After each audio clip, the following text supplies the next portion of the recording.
আসসালামু আলাইকুম সুপ্রিয় শিক্ষার্থী বন্ধুরা, কেমন আছো তোমরা সবাই? আশা করি তোমরা সবাই ভালো আছো। আমিও ভালো আছি আলহামদুলিল্লাহ। তোমাদের সকলকে নবম শ্রেণীর বিজ্ঞান বিষয়ে শিখন অভিজ্ঞতা 2 সেশন 6 এর পর্ব 3 এর ক্লাসে স্বাগতম জানাচ্ছি। আমি শাইলা পারভিন তোমাদের সাথে আছি পুরোটা সময় জুড়ে। আমাদের আজকের অভিজ্ঞতার নাম জানি আমরা সবাই, না? বায়ু দূষণ।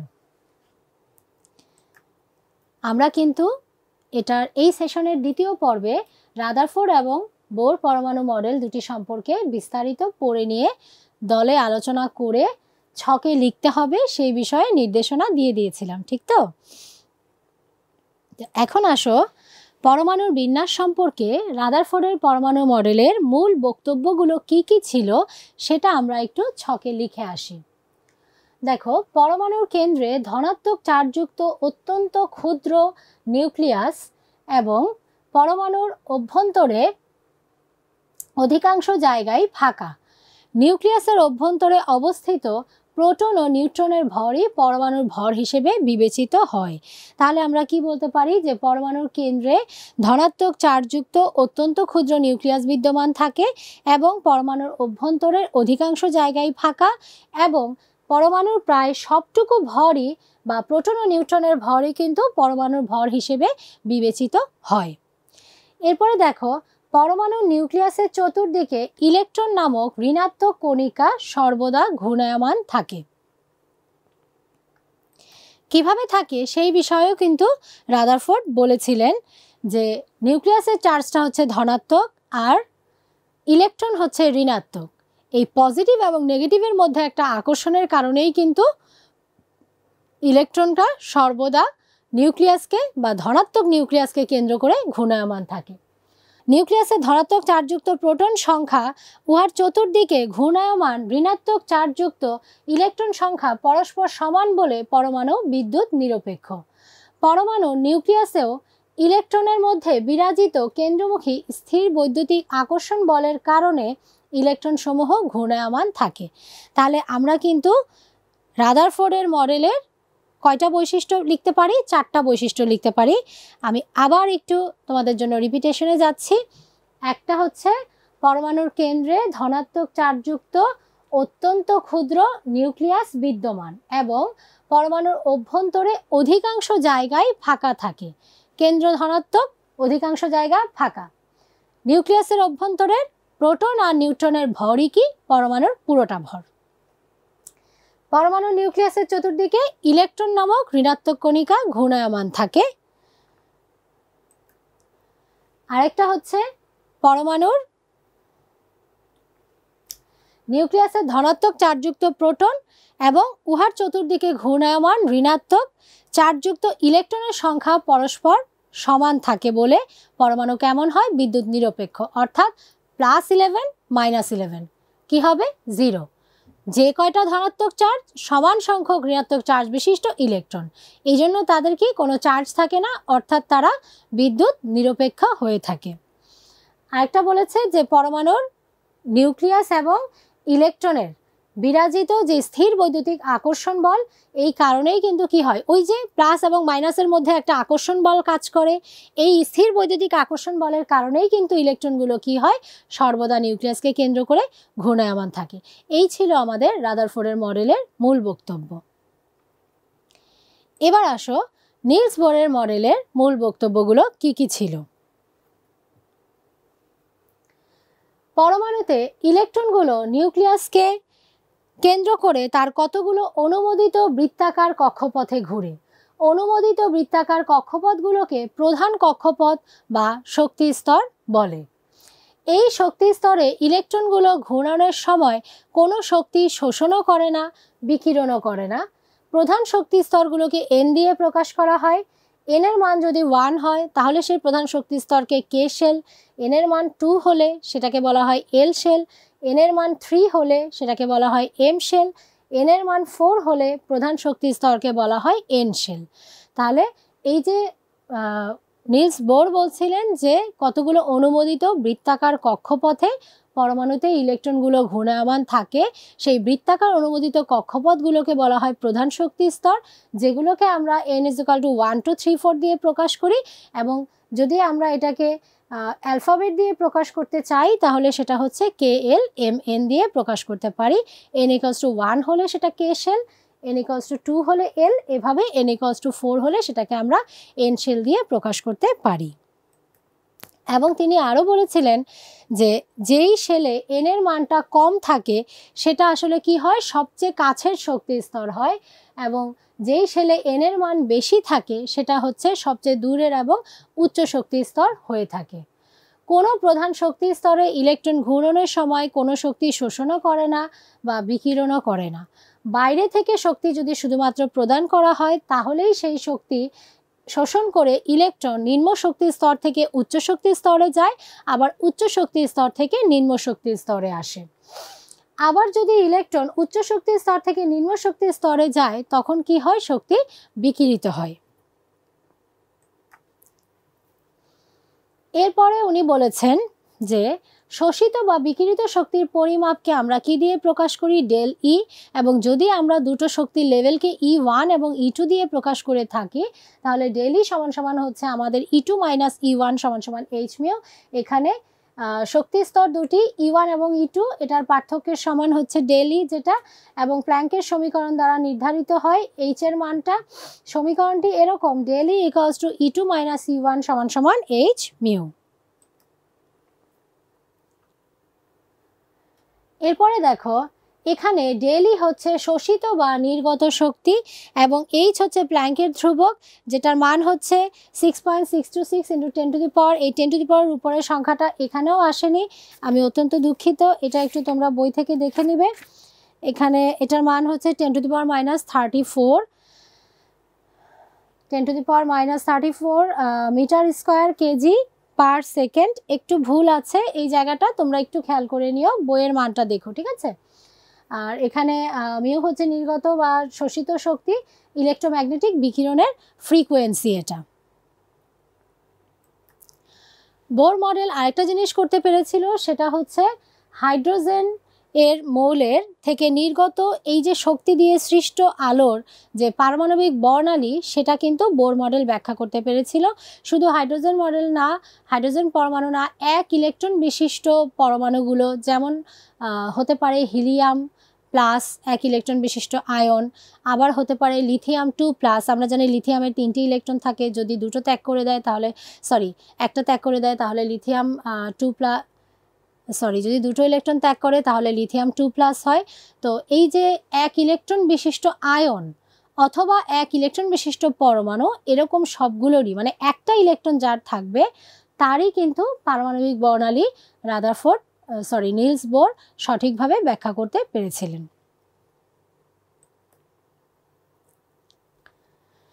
এরপরে দেখো এই যে দুইজন বিজ্ঞানী মডেলটা দিয়েছিলেন তাদের বক্তব্যের মাঝখানে মূল পার্থক্যটা কি ছিল, অথবা কে আসলে কোনটার ব্যাখ্যা দিতে পেরেছিলেন। রাদারফোর্ডের পরমাণু মডেলের ইলেকট্রনের কক্ষপথের ব্যাসার্ধ, আকৃতি বা পরমাণুতে ইলেকট্রনের বিন্যাস সম্পর্কে কোনো ধারণা কিন্তু দেয়া হয়নি। অন্যদিকে বোর পরমাণু মডেল কিন্তু বলেছিলেন যে নির্দিষ্ট ব্যাসার্ধের কতগুলো অনুমোদিত বৃত্তাকার কক্ষপথে ইলেকট্রনগুলো ঘুরতে পারে, বা উনি কিন্তু অনুমোদিত নির্দিষ্ট ব্যাসার্ধের বৃত্তাকার কক্ষপথের কথা বলেছিলেন। তাহলে একজন কক্ষপথের কোনো আকার আকৃতি বা ব্যাসার্ধ সম্পর্কে বলতে পারেনি, আরেকজন নির্দিষ্ট ব্যাসার্ধের বৃত্তাকার কক্ষপথের কথা বলেছেন। রাদারফোর্ড কিন্তু শক্তি শোষণ বা বিকিরণ সম্পর্কে কোনো ধারণা দিতে পারেনি। অপরদিকে বোর পরমাণু মডেলে শক্তি শোষণ ও বিকিরণ সম্পর্কে কিন্তু ধারণা দেওয়া হয়েছে খুব সুন্দর করে। উনি বলেছেন যে উচ্চ শক্তি স্তর থেকে নিম্ন শক্তি স্তরে আসলে শক্তি বিকিরণ হয়, আর নিম্ন শক্তি স্তর থেকে উচ্চ শক্তি স্তরে গেলে শক্তির শোষণ হয়।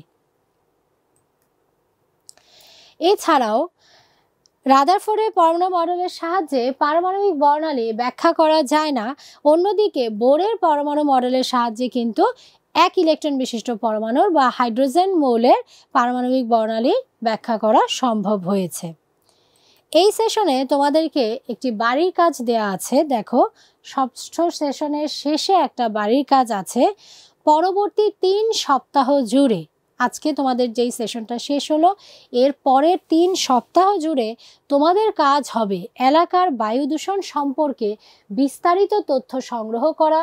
সেসব দূষণকারী পদার্থের কারণে, যেসব দূষণকারী পদার্থের কারণে এলাকার বায়ু দূষিত হচ্ছে এবং প্রকৃতি ও জনজীবনের উপরে প্রভাব ফেলছে, সেগুলোর উৎস কি কি, কোন কোন প্রাকৃতিক বা মানবসৃষ্ট কারণে এগুলো হচ্ছে, এই সম্পর্কে তোমরা তথ্য সংগ্রহ করবে। উদাহরণস্বরূপ তোমাদেরকে একটা কাজ দেয়া হয়েছে। এখানে দেখো, এলাকায় ইটভাটা থেকে থাকলে সেখান থেকে কি কি দূষণকারী গ্যাস নির্গত হয় এবং এই সকল গ্যাসের উৎস কি, কোন কোন প্রক্রিয়াগত কারণে এই গ্যাসগুলো সৃষ্টি হচ্ছে ইত্যাদি সম্পর্কে খোঁজ নিতে পারো। এই বিষয়ে শিক্ষক সহ অন্যান্য যে কোনো বিশেষজ্ঞের সাহায্য তোমরা নিতে পারবে। অর্থাৎ তোমাদের আশেপাশে যদি এমন কোনো সোর্স থেকে থাকে যেটা থেকে তোমাদের দূষণ হচ্ছে, সবার আশেপাশে যে ইটভাটা থাকবে বিষয়টা এরকম নয়, যদি থেকে থাকে তাহলে সেখানে কি কি দূষণকারী গ্যাস আছে, অর্থাৎ তুমি যে উৎস থেকেই নাও না কেন সেখানে দূষণকারী গ্যাস কি কি আছে এবং ওই সকল গ্যাসের উৎসগুলো কি কি এবং কি কারণে, প্রক্রিয়াগত কি কারণে এগুলো সৃষ্টি হচ্ছে, এগুলো সম্পর্কে তোমরা খোঁজ নিবে। প্রয়োজনে তোমরা এখানে তোমাদের শিক্ষক এবং বিশেষজ্ঞদেরও সাহায্য নিতে পারবে। তথ্য সংগ্রহের এই কাজ চলাকালীন সময়ে তোমাদেরকে আরও গুরুত্বপূর্ণ একটা বাড়ির কাজ দেয়া আছে। সেটা কি দেখো, তথ্য সংগ্রহের এই কাজ চলাকালে এই 3 সপ্তাহের শ্রেণীকক্ষের সেশনগুলোতে তোমরা অনুসন্ধানী পাঠ বই থেকে পদার্থের গঠন, পর্যায় সারণী, রাসায়নিক বন্ধন অধ্যায় থেকে সংশ্লিষ্ট বিষয়গুলো পড়ে আলোচনা করবে। কেন এবং কিভাবে বিভিন্ন মৌল পরস্পরের সাথে যুক্ত হয়ে যৌগ গঠন করে। এই যে আমি তোমাদের এই ষষ্ঠ সেশনের শুরুতেই বলেছিলাম, সালফার ডাই অক্সাইড সালফার এবং অক্সিজেন মৌল দ্বারা তৈরি, নাইট্রোজেন ডাই অক্সাইড নাইট্রোজেন এবং অক্সিজেন মৌল দ্বারা তৈরি, এবং আমি বলেছিলাম যে এরা হচ্ছে যৌগ। তাহলে একের অধিক মৌল পরস্পরের সাথে যুক্ত হয়ে বা একই মৌলের বিভিন্ন পরমাণু পরস্পরের সাথে যুক্ত হয়ে যখন অণু অথবা যৌগ গঠন করে, তখন আসলে কিভাবে করে, এই যৌগ কি বন্ধনের মাধ্যমে তৈরি হয়, সেই বিষয়গুলো সম্পর্কে তোমরা বিস্তারিত জানবে। কিন্তু জানতে হলে তোমাদেরকে অনুসন্ধানী পাঠ বই থেকে পদার্থের গঠন, পর্যায় সারণী এবং রাসায়নিক বন্ধন এই অধ্যায়গুলো থেকে তোমাদেরকে কিন্তু সংশ্লিষ্ট বিষয়গুলো পড়ে নিয়ে আলোচনা করে ফেলতে হবে। তো আমি আজকে তোমাদেরকে পদার্থের গঠন এই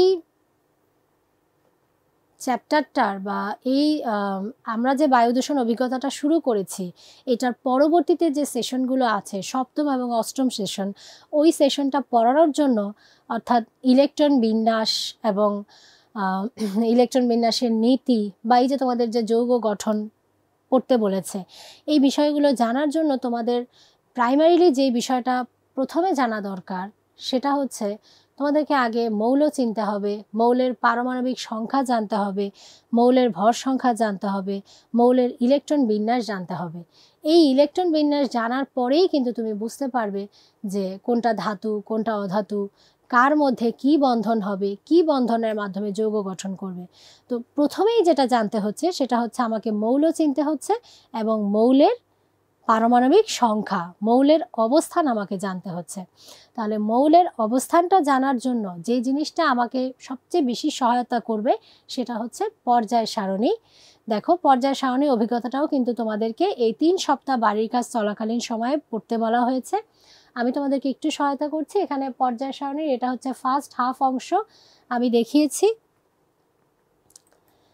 তারপরে চিত্রে দেখো এর পরবর্তী হাফ অংশ দেখানো হয়েছে। আর এরপরে এখানে কিন্তু আমি পর্যায় সারণীর একটা সম্মিলিত পর্যায় সারণী তোমাদেরকে দেখিয়েছি। তোমরা যদি একটু খেয়াল করো, এটা কিন্তু তোমাদের অনুসন্ধানী বইয়ে আছে। আমি একটু তোমাদের পেজ নাম্বারটা বলে দিচ্ছি। তোমরা অনুসন্ধানী বইয়ের 99 নাম্বার পেজে চলে যাও। তো 99 নাম্বার পেজে গেলে তোমরা দেখতে পারবে যে এই যে উপরে টপে যেই জিনিসটা দেয়া আছে, দেখো এখানে খুব সুন্দর করে কিন্তু ব্যাখ্যা করা আছে যে কোনটা কোন অংশ। তো দেখো এখানে পারমাণবিক সংখ্যা, এই যে দেখো ক্রোমিয়ামের একদম উপরে বাম পাশে টপে যেটা দেয়া আছে এটা হচ্ছে পারমাণবিক সংখ্যা, আর এই যে 32 এটা হচ্ছে পারমাণবিক ভর।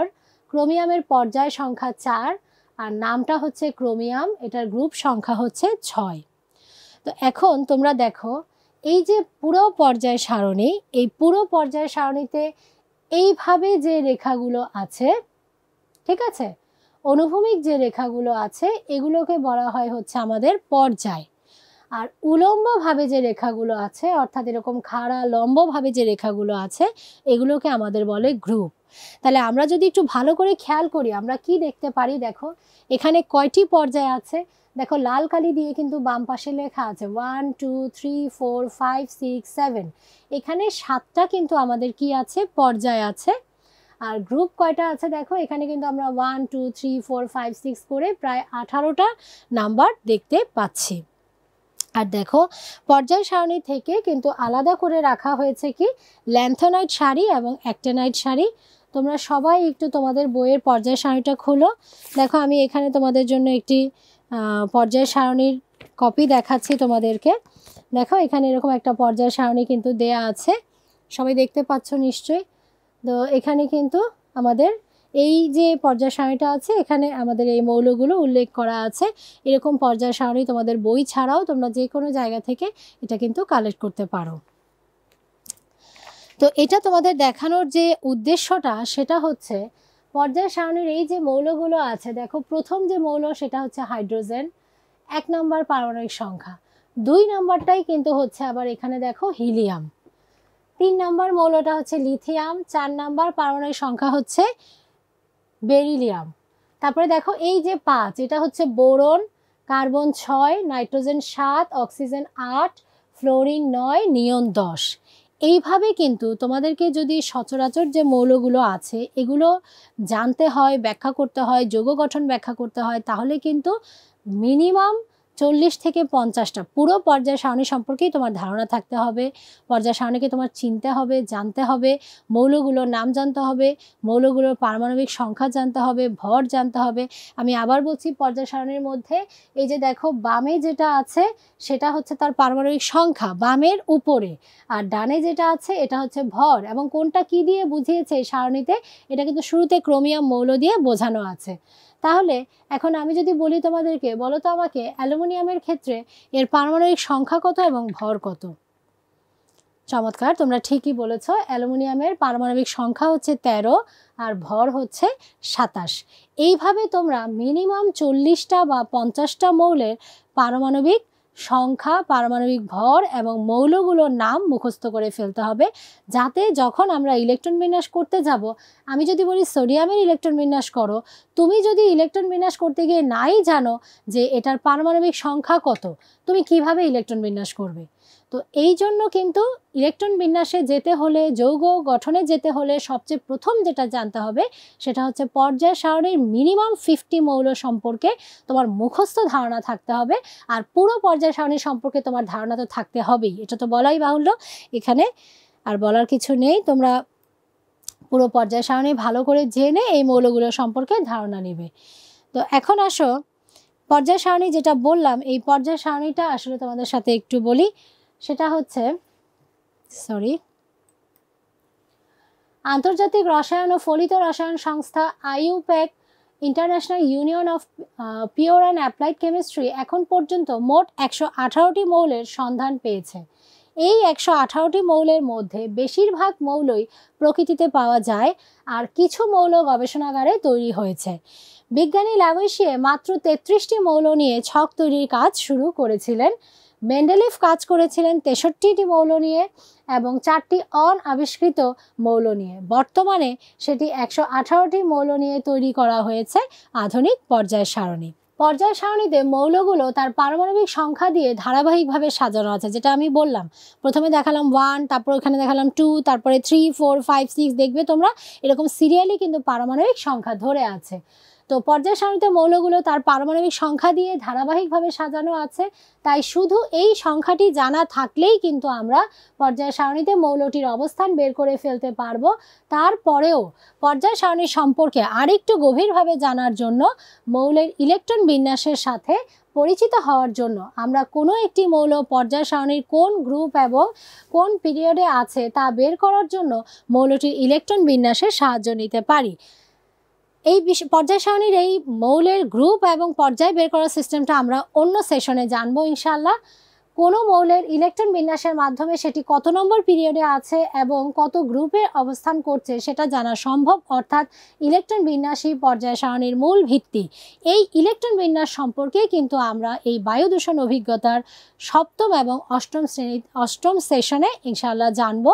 পরবর্তী ক্লাসে তোমাদের সাথে এই বিষয়ে বিস্তারিত আলোচনা করব। তবে আজকের ক্লাসে পর্যায় সারণীটা দেখানোর উদ্দেশ্য আমার হচ্ছে, আমি যখন তোমাদেরকে ইলেকট্রন বিন্যাস সম্পর্কে শেখাতে যাব বা তোমরা যখন দলীয় আলোচনার মাধ্যমে শিখবে, তখন যেন তোমাদের পারমাণবিক সংখ্যা এদিক ওদিক খুঁজতে না হয়, যাতে তোমাকে মৌলের নাম বলার সাথে সাথেই তুমি পারমাণবিক সংখ্যাটা জানো, কারণ পারমাণবিক সংখ্যা জানা ছাড়া কিন্তু তুমি ইলেকট্রন বিন্যাস করতে পারবে না। এই জন্য আমাদেরকে আগে পর্যায় সারণী চিনতে হবে, পর্যায় সারণীর মৌলগুলো চিনতে হবে এবং অ্যাটলিস্ট প্রথম 50টি মৌলের পারমাণবিক সংখ্যা সম্পর্কে, ভর সম্পর্কে তোমার স্পষ্ট ধারণা থাকতে হবে, যেটা আমার ইলেকট্রন বিন্যাস করতে সহায়তা করবে।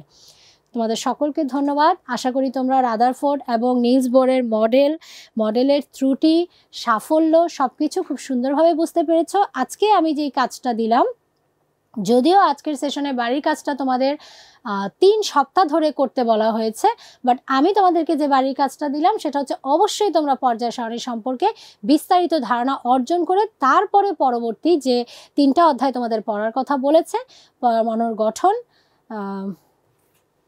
চ্যাপ্টারটার নাম হচ্ছে পদার্থের গঠন, পর্যায় সারণী, রাসায়নিক বন্ধন, এগুলো ইনশাল্লাহ বাসায় পড়ে নিয়ে দলীয় আলোচনা করবে। ধন্যবাদ তোমাদের সবাইকে। ভালো থেকো, সুস্থ থেকো। আগামী ক্লাসে আবার দেখা হবে ইনশাল্লাহ।